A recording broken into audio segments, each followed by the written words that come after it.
Hello everybody, welcome back to Apartment D. Welcome back to Apartment D. I'm Cami. I'm one of the owners and one of the directors. And we're talking about Monster High, specifically the Iridescent music video that we have recently, depending on when this releases, done.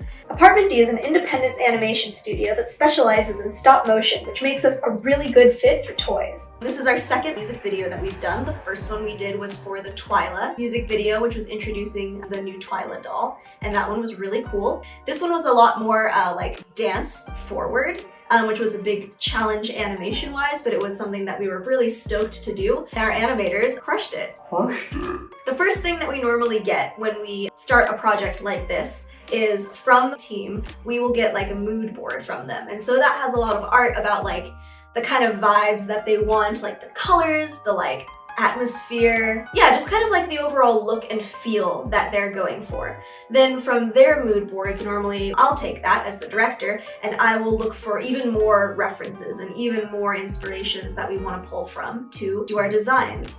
Then from there, we'll go into the production designs, and that is normally working with designing the sets and designing the props and kind of designing the world that these characters are going to be in. So we'll like look at the characters themselves and be like, okay, there are a lot of neon colors happening right now, so we got to make sure that the world is like good for that and all those kinds of things. So I'll gather our references, we'll take the client's mood board, and then I'll do like a rough sketch of what I think we want to do, and then I'll hand that to our production designer, who on this one was Tiffany Liu at Mango Buffet. I think that's their Instagram @ So I would hand those rough sketches and those inspirations and stuff off to Tiffany, and we'll have a meeting about like, here's like the vibes that we think we want. We want it to feel like really sleek, like this is a boutique, so we want it to be like fancy and like clean and slick, but also like kind of goth. And I think the big direction for this one, I was like neon fashion goth, and we were like, okay.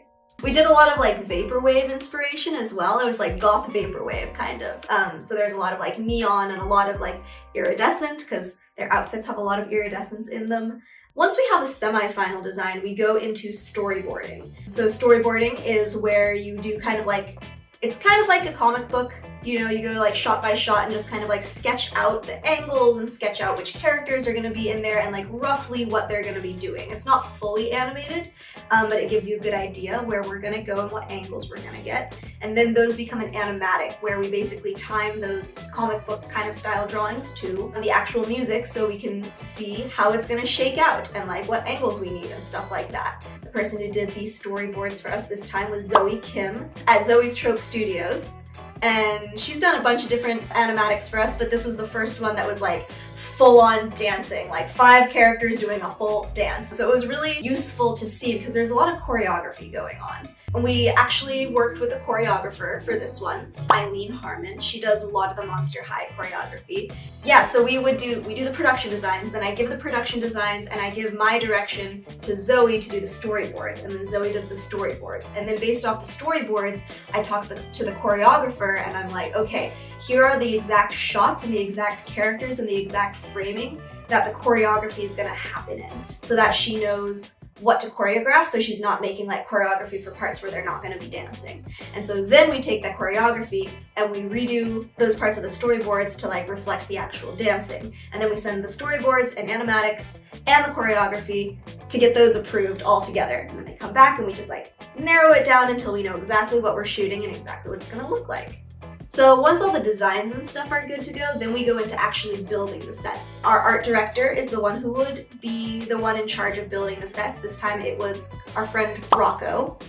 I don't know his @ but we will put it in the descriptions. Yeah. And it was him and Alyssa Simsek who built this. @ will also be in the thing. So Rocco and Alyssa then go and build everything that Tiffany has designed. So that can mean anything from like cutting all the lumber and like actually constructing full rooms and stuff, all the way down to like sculpting little like specialty necklaces or like a little specialty phonograph. We have a sick phonograph we did last time. that I love. Yeah, that looks great. Awesome. And we have 2 of the coffins. Double coffin, that's so perfect. There's another one in the other room. So there's 2 coffins, these guys, and then the donut, right? Yes. Okay, perfect. This looks good. Awesome. Yeah, coffin should be pink. Skullette is the color that she is. Are these the floaties? These will be the floaties. Do you have that pencil? I'll just write it right on it. Yeah, let me. So we do a lot of really cool props and stuff because Monster High is like a really interesting, dark, creative brand. So all the props are always really cool. So then they build all of that. A hard thing is making sure that everything is built to scale because working with toys, you get things that are like this big and you get things that are like this big, and you've got to be able to do everything in between. And so making sure that the ghouls look the right size in the world and that we can get the right camera angles out of the things we've built. When we build a room in stop motion, like you're not necessarily always building all 4 walls. You're building for the angles that you're gonna see. So if you see here and here and here, but never there, we're not building that 4th wall. So that's why the storyboards really help because we know exactly what angles we need to cover in our constructions. And that's really cool. This one was cool because there's a lot of like holographic foils and stuff, and we got to buy some of the coolest like iridescent vinyl fabrics. Oh my god, they're so sick. I hope you guys like them. I love them. The next step would be building all the puppets. So luckily, because we're working with toys that are already existing, we don't have to make the puppets from scratch. We don't need to make any of the costumes from scratch. We're working with stuff that already exists, which is great. We don't do very much to alter these dolls. Usually, if we're building our own puppets, we build what's called an armature, where we put like a wire skeleton or a metal ball and socket skeleton inside the puppets. But these dolls are actually jointed already, and they're actually really animatable. They're really good for animation. So we don't have to change them that much. The only thing we actually did to change these dolls was we made it so that we could screw into their feet to tie them down to the top of the sets. And then we also put brass stock in their backs so we can put rigging inside of them to like lift them up if they're like jumping or walking or doing anything where we don't want them tied down to the ground. And that's all we really do to alter the way that they come. For this one, since the dolls have like such lovely hair, we get a stylist who specifically their only job is to style all these dolls' hair. So we had like 60 dolls that we needed to style, so it was a tall order, but the stylist, Charlotte, did an amazing job. She does like Barbie hair, she does Monster High hair, she does like all sorts of doll hair, so she was amazing and made sure their hair looked great the whole time, and then our only job is like not to mess it up while we're animating. I like to say like the only rule in Monster High is like don't touch their hair, and the last thing that I say as soon as an animator is about to start animating, I'm like, okay, good luck, have fun, Don't touch their hair. and then I leave. That leads us into animation. We animate these the way that we would animate any other stop motion doll. We shoot on 2s, which means we only move them 1 increment, and then we shoot 2 frames of every increment. It takes 24 frames to make 1 second of film, so we only have to move it 12 times instead of 24, which is great. I love the way that 2s looks. It just feels like a little bit less floaty and a little less slidey than 1s can feel, and that is really good for something like toys where they don't look like realistic, like you know they're toys, so 2s tends to work with them better.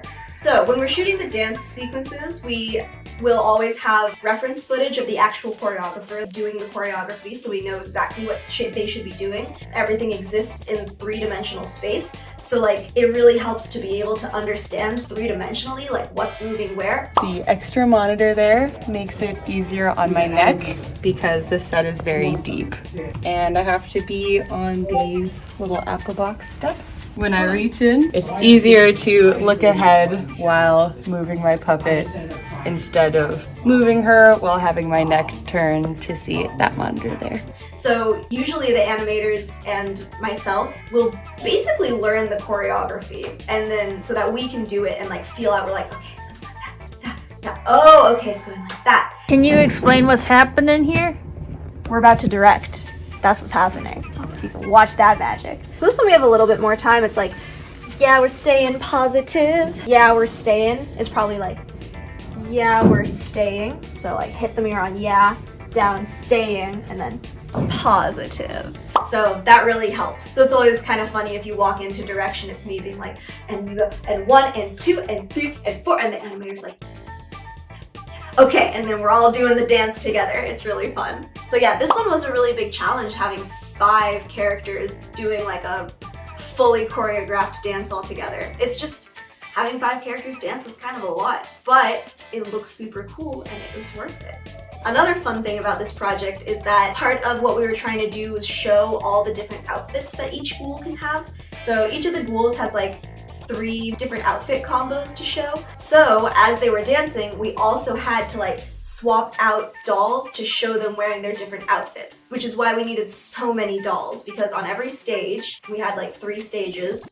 So you need 3 versions of each doll on every stage. So for every doll, we needed like 9 or 10 of them. And then we had 4 stages. So you need 3 versions of every doll on 4 stages so that you could swap them in and out, so you don't have to like stop, change their clothing, put them back in. You could just like go outfit 1, outfit 2, outfit 3. So that was also like a lot to keep track of at the same time, and a lot for the puppet team to prep, and a lot for the animators to keep track of. And yeah, there's a lot of information flying around all the time on this one, which is pretty cool. And the effect works really well, I think.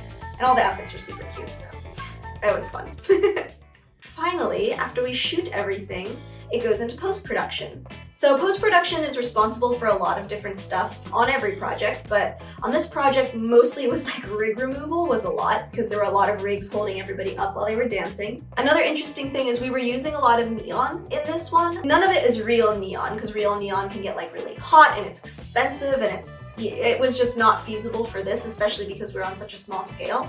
So we were using a lot of like different faux neon like replacements. Some of those are very large and bright and looked totally fine in the set, but some of them are like pretty dim and don't show up really well under camera, so those needed a special pass when we were filming it. We needed to just like shoot them separately with all the other lights off, so that we got a version of it with those really bright. So a lot of what post was doing was like amping up all the neons and like layering those on top of each other and stuff to make sure that it was actually glowing as bright as we needed it to glow in the final film. So that was a lot of what post did. They do like the GFX and stuff like that, like adding like sparkles when things hit each other, or adding ghosts popping out of stuff and things like that. We also did 2D mouths on this one on top of the stop motion characters, which we did a little bit in Twyla, but this one we just like did it more.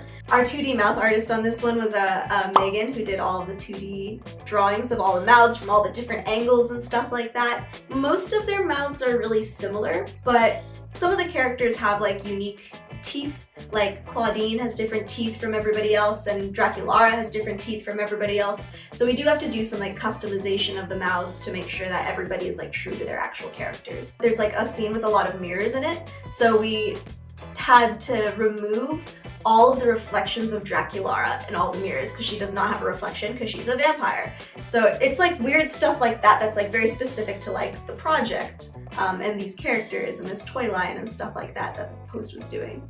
And they just kind of bring it all together, and then they make it look the way it looks now, which is awesome. And that's it. That's the end of the line. And now the video's out, and all the next step is to watch it many times, please. No, I hope you guys like it. It was a super fun one to do. We really like the Monster High dolls. I think a lot of people in the studio were like already fans of the Monster High like toy line before we started working with them. So it was like super exciting when we got to start working with them, and it's fun every time. I really like how like zany they are and how far out they are, and we get to really like push it. I get to watch a lot of K-pop videos whenever we're like ideating, so that's really cool. Yeah, so I hope you guys like the video. Check it out, watch it lots of times. If you have any questions about how we did any of the stuff in there, or just like any comments or anything like that, let us know in the comments below. Thanks for watching. Like and subscribe. Yeah, Tangentoppa Apartment D. This was the coolest day ever. I can't wait to come back.